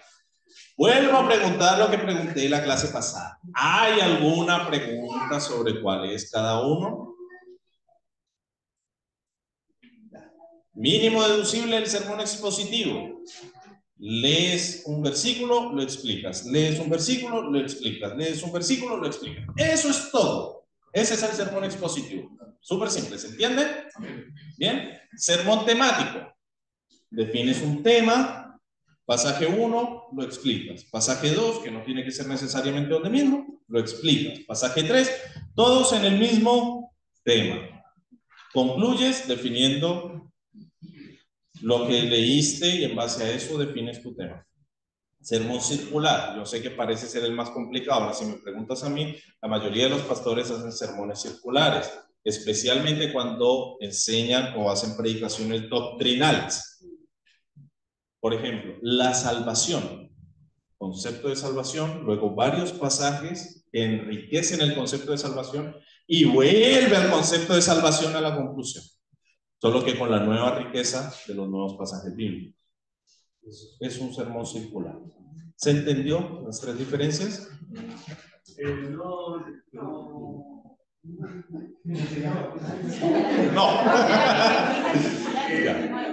No me queda claro la diferencia entre el temático y el circular. Y imagina el temático como una carretera recta, donde tienes un punto de inicio, probablemente una pregunta, que es, suponiendo, avanzas en el tema hasta una conclusión. El sermón circular es más parecido a una rotonda. Llegas al punto donde tú haces tu definición, dices qué es, cómo funciona, hablas de textos que enriquecen el pasaje y vuelves al mismo punto, solo que con una nueva riqueza. Por ejemplo, si yo a ustedes les dijera, ya, ¿qué es la salvación? ¿Quién me puede decir a mí qué es la salvación? Bueno, todos creemos que somos salvos. Aquí dirían, pues, todos decir que es la salvación. Lo que dice Romanos 8:9. ¿Qué dice? Que si confiesas que si confiesas que Si confiesas con tu boca que Jesús es el Señor y creyese en tu corazón que Dios le da todo. Ya, ahí no me estás diciendo qué es la salvación, me estás diciendo cómo ser salvo. Pastor Lely. Ok. Entonces, la salvación es que nosotros fuimos salvos de nuestros pecados. Y podemos nosotros partir de la separación del hombre con Dios. Necesitamos ser salvos. Muy bien. La salvación viene siendo el rescate que Dios nos dio porque nos metimos en un problema cuando pecamos. ¿Y cuál es ese problema? En Romanos 3 dice, porque la paga del pecado es muerte. Es decir, que usted se va a morir. ¿Cómo que no? Sí, pues. Sí, pues. ¿Por qué? Porque usted pecó. ¿O no? ¿O hay alguien aquí que nunca ha pecado? Levante la mano que nunca pecó. Entonces, ¿qué es la salvación? El rescate de Dios de esa muerte. Ya, se define la salvación. Ahora, ¿tú la necesitas o no? Sí, la necesitas. Sí. Sí. Ahora, ¿cómo alcanza la salvación? Ahí viene lo que dice el Felipe. Entonces, comenzamos con lo que dice el pastor Lely. Pasamos a por qué, luego cómo, y luego volvemos a la definición de salvación. Y eso sería una predica circular. ¿Se entiende la idea?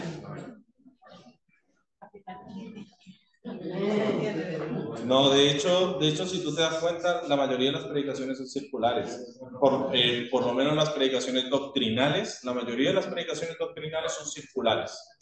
Dan vueltas en ese mismo punto. También cuéntalo. Vamos a hacer lo siguiente. Son justo las 11:30, 11:31 creo. Ya, 34. Vámonos a tener un break así, pero abrumadoramente cortito.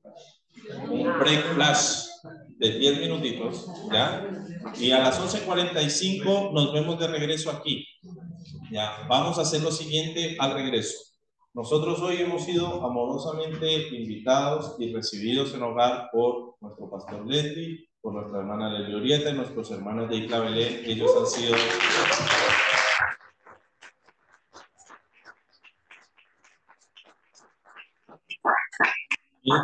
ellos han sido amorosos y generosos al recibirnos a nosotros.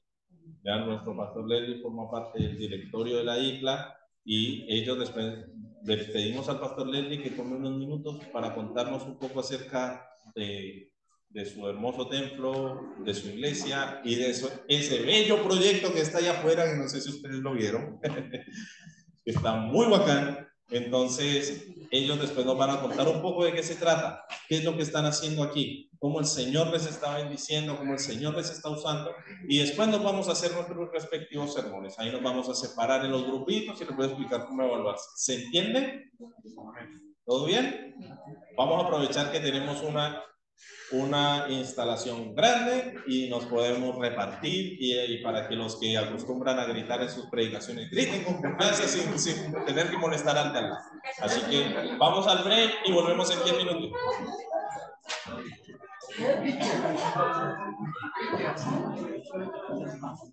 En la sala van a estar abiertas por si quieren ocuparla para los grupos pequeños. Ah, bueno, pastor, muchísimas gracias.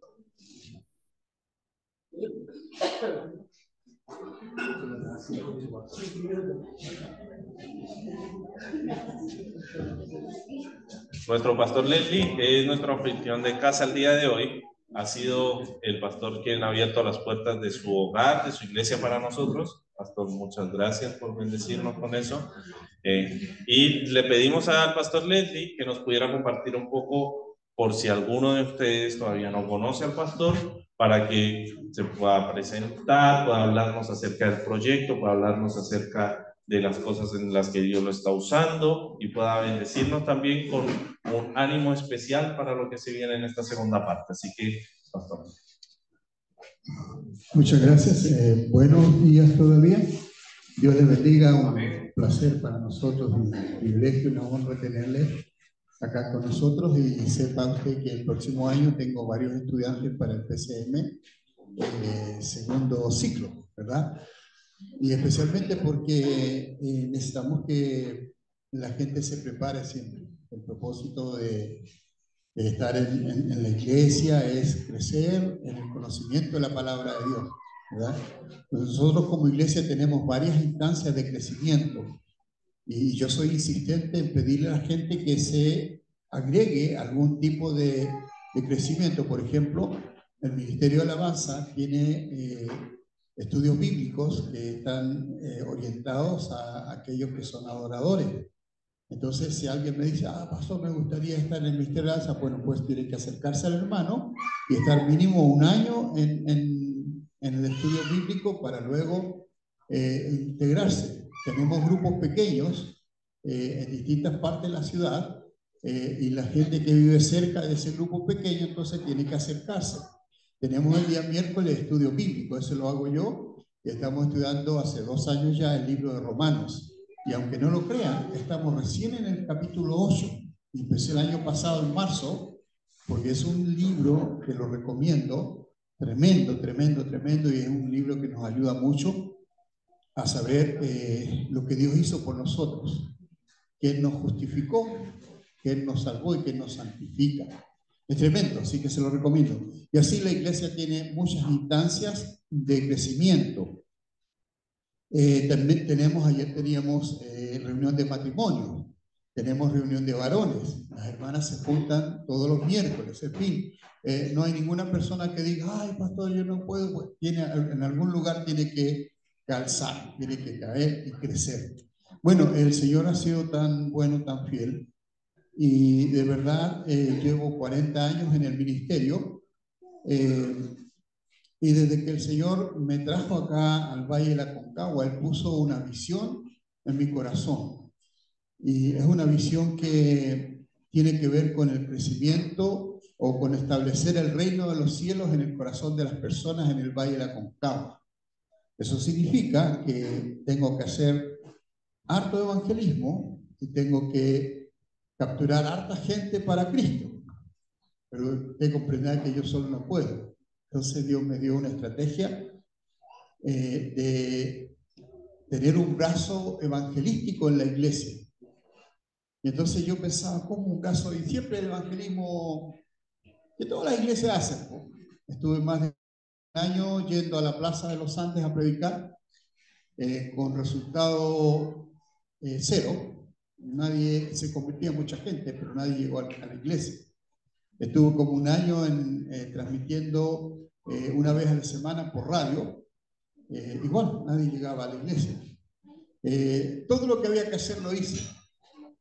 Hasta que un día salí a hacer, bueno, creo que el Señor me llevó a dar unas charlas acerca de la música en el corazón de los jóvenes. En ese tiempo, década del 90, había un video que seguramente ustedes lo tienen que haber visto, donde trabaja James M. Fox, y que habla acerca de la música rock y el efecto en los jóvenes. Y es muy interesante, muy bueno. Lo vi, me llamó la atención y yo pesqué el CD, era un CD, y fui a los colegios. Iba a hablar con el director y dije, yo tengo un material que podría servirle para los chicos del colegio.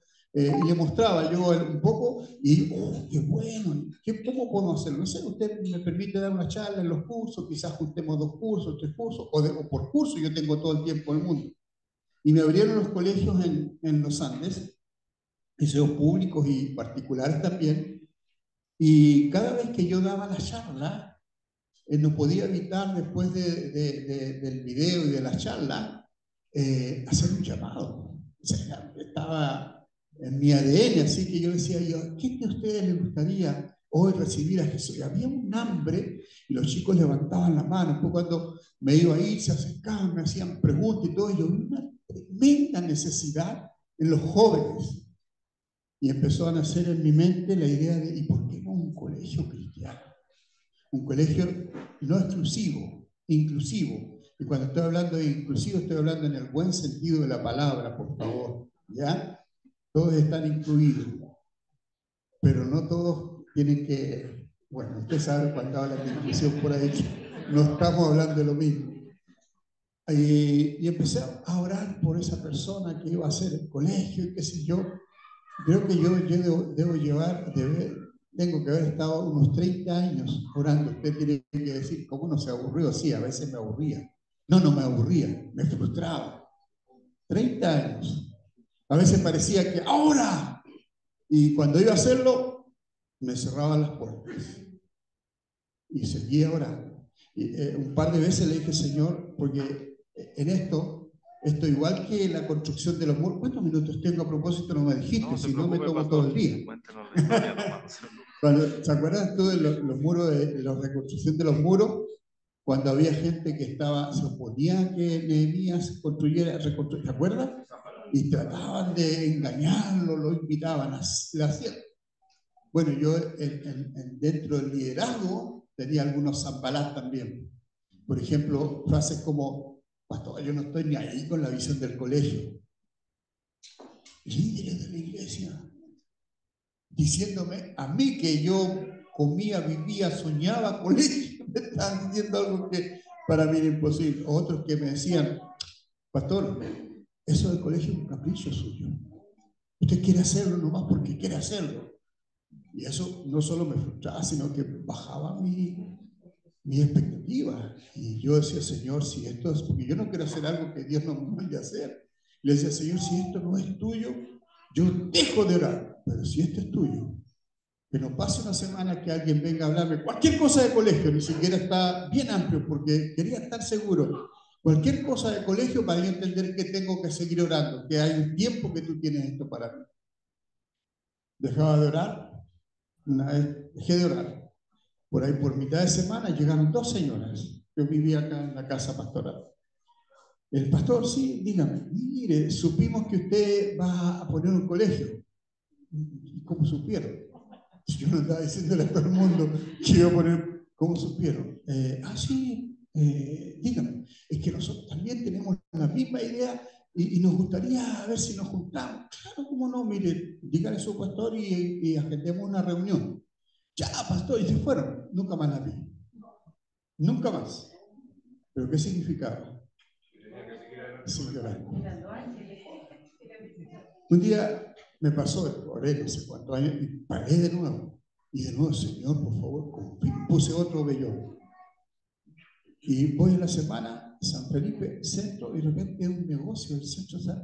Hola, pastor, hola. Yo siempre saludo porque sé que me conoce, yo no conozco a toda la gente. Hola, pastor, ¿cómo está? Hola, ¿cómo está, hermano?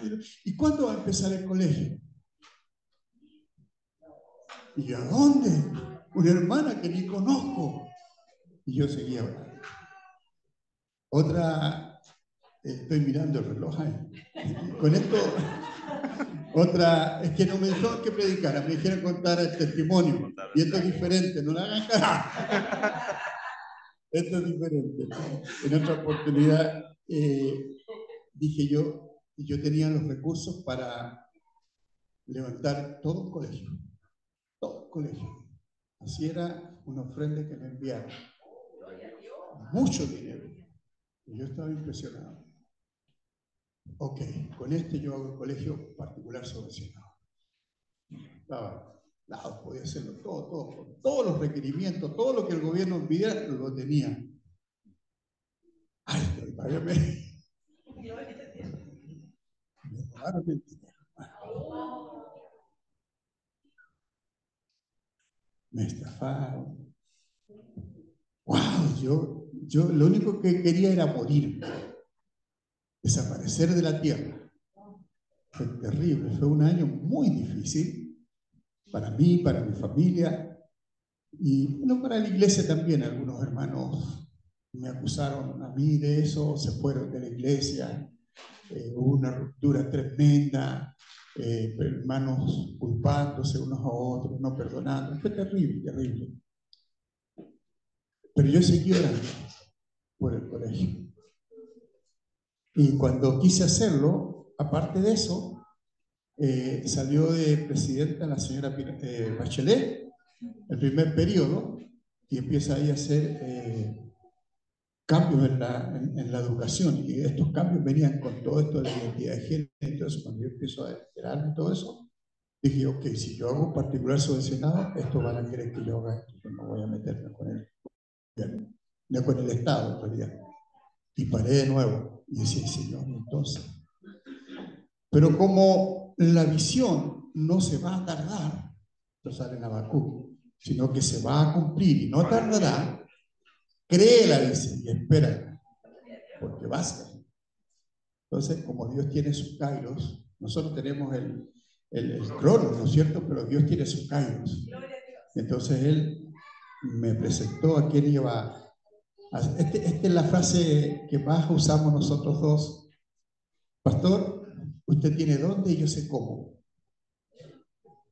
¿Me entiende, verdad? Tenía todo esto, más en una sala de la escuela dominical. Y él no tenía nada, pero sabía cómo hacerlo. Así que ese año nos juntamos, hicimos una reunión, 4 o 6 personas. Y yo le digo, ¿cuándo podríamos comenzar? Literalmente pude haberme dicho mañana, pero ya estábamos casi a fin de año, en marzo. Marzo, pero sí. ¿Sabe? Con una página web bien rústica, empezamos a ponerla ahí en las redes sociales y el pastor dijo, con 15 alumnos subvencionamos a los profesores, que eran 4, y teníamos hasta sexto, octavo, hasta octavo, 2 cursos por nivel, lo que teníamos. Entonces no podía ser más de 10 alumnos por curso, 10 de primero, 10 de segundo y así. Y entonces llegaron el primer año, marzo, y cuando le digo, pastor, ¿cómo estamos? Pastor, tenemos 21 alumnos. ¡Wow! Estamos, pero felices. Primera semana, inauguración, todo. Yo venía al colegio, ahí miraba a los poquitos niños y qué sé yo, feliz, feliz. Segunda semana, feliz. Tercera semana, se cierra todo el país. COVID. Y nosotros quedamos, ¿y qué hacemos? Y los profesores habían dejado todo lo que tenían por estar en el ministerio. ¿Y a dónde saco para pagarles? Ellos tienen familia y todo eso. Y cuando hablamos con ellos, los 4 dijeron, pastor, nosotros vendamos nuestro tiempo.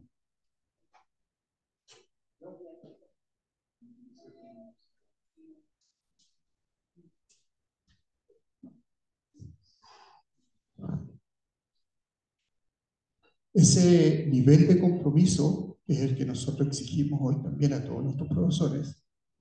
Es el que Dios espera cuando Él pone una visión en tu corazón. Si me crees, tienes que creerme con todo. Yo lo voy a hacer. Y siempre cuento este milagro. Un joven empresario que había empezado hace un año o menos su empresa, había logrado juntar un dinero. Y él sabía, inclusive había estado en una de nuestras reuniones. Y él, a fines de marzo, se acercó y me dijo: mire, pastor, yo tenía juntado estos 13 millones de pesos, pero calculé que con estos 13 millones de pesos usted puede pagarle a los profesores hasta diciembre. Así que los profesores ese año vivieron y viven de la provisión de Dios. Así se mueve este colegio, esta iglesia, con la provisión de Dios.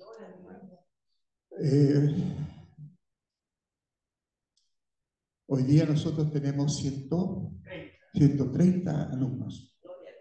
Muchos de ellos, o algunos de ellos, se han convertido, algunos están asistiendo a la iglesia, algunos padres o apoderados están congregándose con nosotros. Hoy día nosotros tenemos cultos de cerca de 120, 130 personas cada domingo. El brazo evangelístico de la iglesia está cumpliendo su labor por el colegio. Porque este colegio tiene propósito de restaurar vidas con Dios, restaurar familias con Dios. Y aparte de eso, les enseñamos las materias que ellos necesitan para exámenes. Y más encima, lo digo con plena certeza, tenemos excelencia académica. El próximo año vamos a tener nuestra primera promoción de cuarto medio. Una nietecita mía va a ser probada. Y a partir ya del 2027 ya funciona el primero o cuarto medio. Están pasando cosas como, y el pastor iba a decir: me asusta, tengo que andar frenando al director del colegio. Pastor, tengo 3 o 4 alumnos en espera para la más básica, la pre-básica. No tenemos espacio ya para ellos, y él ya está planificando empezar una pre-básica en la tarde. Pero si hacemos una pre-básica en la tarde, vamos a tener que poner un kinder en la tarde, porque el de la pre-básica en la tarde va a pasar a kinder, y si no tenemos en la mañana va a tener que seguir en la tarde, y cuando pase a kinder va a pasar a primero, y como no tenemos cupo, y así sucesivamente, esto sería para sécula secular. Bueno, Dios puede hacer cualquier cosa, o darnos otro lugar, o hacer que funcionemos en 2 jornadas. Pero, y con esto termino, donde yo quiero llegar, amados, es que cuando el proyecto nace en el corazón de Dios, Él está listo, dispuesto a hacerlo, pero cuando Él dice que hay que hacerlo, con las personas que Él dice que hay que hacerlo. No podemos movernos por nuestras emociones, ni podemos movernos por nuestros deseos. Tenemos que orar y esperar en Dios. ¿Sabe? Nosotros esperamos más de un año, yo creo, no más, por 2 años, para saber cómo iba a ser este proyecto, qué íbamos a hacer. Íbamos a hacer una fundación, una corporación, íbamos a estar aparte de la iglesia. ¿Qué? Oremos. Y el Señor nos llevó y nos mostró qué es y esto debería ser en todas las iglesias. La educación nace en el corazón de Dios. Dios siempre quiso que la familia educara y enseñara a sus hijos. ¿Se dan cuenta que a Jesús le llamaban el carpintero? ¿Sabe usted por qué le llamaban el carpintero? Porque su papá era carpintero. Y él aprendió el oficio, o sea, el papá le enseñó la vida a Jesús haciendo lo que él hacía. Es decir, nuestros hijos aprenden en la casa lo que tienen que aprender para la vida. Pero como ahora estamos en el tiempo moderno y hay escuelas y todo eso, nosotros los educamos con los valores y principios cristianos y en las escuelas les enseñan. El problema es que ahora están enseñando pura basura. Entonces nosotros tenemos que rescatar no solo a nuestros niños, sino que a aquellos niños que Dios tiene en su corazón. Oren por este proyecto. Si hay alguno, pastor, en mi oficina, tráigamelas, por favor. Tengo carpetitas. Voy a repartir unas carpetitas que tengo. Si usted se siente impactado, o si usted le llama la atención, o si usted quiere conocer más de este ministerio, porque este es un ministerio, yo tengo unas carpetitas que yo le puedo pasar, para que usted sepa cómo usted podría ayudar. Si usted en su iglesia no va a poner nunca un colegio, pues ayuda al colegio a crecer y a avanzar, ¿ya? Así que si el director me permite, yo voy a entregar unas cartas. Claro, Tengo pastor. poquitas, no alcancé a imprimir más. Claro, pastor. Pero eso, no sé si quieren hacer alguna pregunta. ¿Se permite? Sí, pastor. ¿Sí? ¿Si alguien quiere hacer alguna pregunta? ¿No? ¡Qué bueno! Me alegro. Ok. ¿Cuánto tiempo pasó desde que Dios le dio esta visión, este sueño del corazón de él, hasta que usted lo vio cumplir? Digo, cerca de 30 años. Cerca de 30 años. Quiero presentarles, ¿qué es acá? Quiero presentarles al director del colegio, el pastor Marco, y él soñaba con lo mismo. Pero él tiene otro llamado. Él tiene un llamado a la educación. Y él fue el que me dijo, pastor, yo sé cómo hacerlo. Y yo dije, pastor, yo tengo dónde. Así que juntamos las dos ideas y él trabaja como director. Ha sido un gestionador tremendo. Y bueno, una de las cosas que yo rescato de que él con actitud hiperhumilde se ha puesto bajo mi autoridad ministerial, en el sentido de que él entiende que yo soy el pastor de la iglesia, pero también el pastor del colegio. Y hay cosas que el colegio a veces quiere hacer y él me pregunta, pastor, ¿podemos hacer esto? Y si hay algo que han hecho, yo digo, pastor, ¿sabes que esto no nos sirve? Y él para con el asunto, porque entiende que este es un ministerio, que hay una visión que viene de Dios y que hay alguien que Dios puso con la visión. No me meto en nada lo que es el colegio, él se cabecea con los horarios, yo ahí lo dejo tranquilito. Pero cuando se trata de ver el bienestar espiritual de las familias del colegio, los niños del colegio, ahí trabajamos juntos. ¿Ya? Si hay preguntas del colegio, se las hacen a él y las va a contestar todas. Gracias, hermano. ¿Alguien le gustaría recibir alguna de estas? A ver si alguien me ayuda. A ver si alguien me ayuda. Por favor, pégale ahí a la hermana. Hay unas hermanas de que yo no he venido a vender, ¿ah? He venido a regalar. Y me van a perdonar que sea tan emocional, pero esto a mí me quebranta, porque he visto a Dios obrar. Tengo hartos testimonios que podría yo contarles. Aquí hay un matrimonio que cuando los conocí no tenían hijos, pero sabían del colegio. Y ellos ahora tienen a sus hijas aquí en el colegio. ¿Te imaginas? Ellas escucharon nomás porque no tenían ni hijos, pero ahora ellos tienen 2 hijas y están aquí en el colegio. ¿No es cierto, Carlito? Y así, mucha gente. José Gabriel, ¿dónde está José Gabriel? Allá está. Él trabajaba conmigo porque es de San Felipe y él sabía lo que yo hablaba siempre. Yo creo que ese día estaba el dicho me imaginaba, no, él creía. Pero él sabía que hace muchos años estábamos orando por este proyecto. Así que eso, pues Dios ha sido bueno, ha sido fiel. Y cuando es de Dios, amado, atrévase. Atrévase. Ciertamente se cumplirá. Y cuando dice ciertamente, profe de hermenéutica, es una certeza. O sea, esto lo digo así porque lo voy a hacer. ¿Ya? Y lo hemos visto en realidad como Dios lo ha hecho. Sin recursos. ¿Se acuerda que le conté que el dinero ese desapareció? Pues bueno, él me dijo, yo soy el dueño de los oro y de la plata. ¿Ya? No te vas a poder llevar ningún crédito. Son todos míos.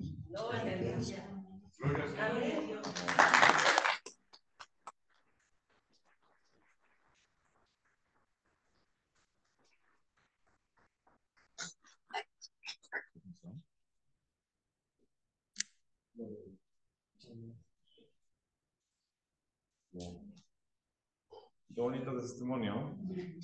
Quedamos desafiados, impactados. Bueno, y qué bueno sería que varios de nosotros aprendamos cómo se hace en una de esas. Y el Señor nos llama a proyectos y cosas así. De hecho, me gustó bastante la idea de la carpeta. Creo que, porque anoche fue que escuché la palabra de Habacuc de parte del pastor, ya había visto con anterioridad la carpeta, ya había escuchado también del proyecto del colegio, pero anoche como que me hizo clic cuando estábamos conversando acerca de la palabra de Habacuc, de la importancia de tenerlo escrito. Entonces también si tienen la oportunidad, porque pastor, todos los muchachos están haciendo sus proyectos de PCM. Gloria a Dios. Entonces también si tienen la oportunidad, escríbanlo.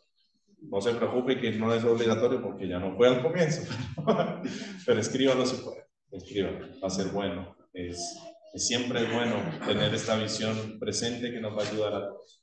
Bien, voy a pausar la grabación.